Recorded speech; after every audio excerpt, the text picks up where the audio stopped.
Most Americans actually will never be able to retire. Nearly half of Americans have less than $50,000 saved for retirement. So that's not a cushion, it's a countdown. That's a problem. Because the average American needs over $1 million to retire comfortably. For most people, that's kind of a fantasy.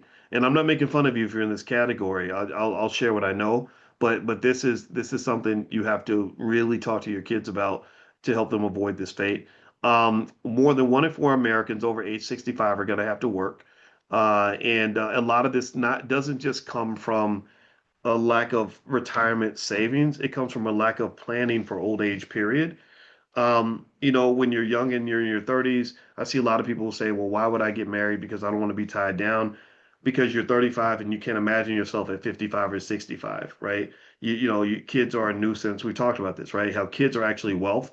I know people, as a guy in my 50s, I have friends in their 50s whose mothers and fathers just passed. My mother died a year ago. A couple of my friends, same thing, same year. It was all kind of happening at once.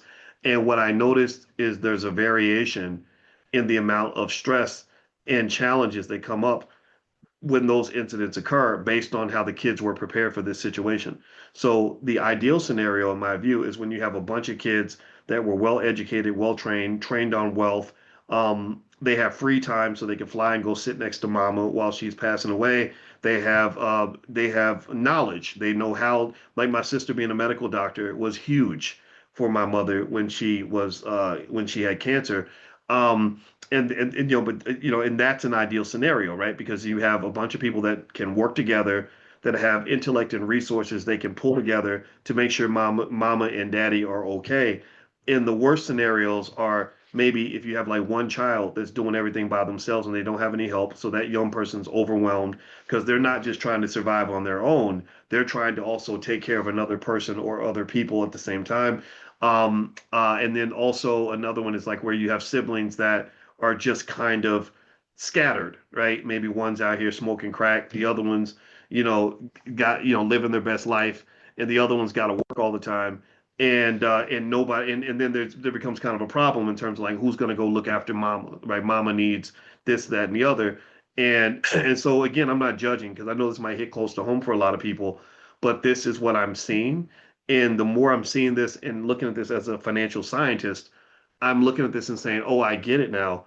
Family preparation really is a critical part of your retirement plan. It's massive.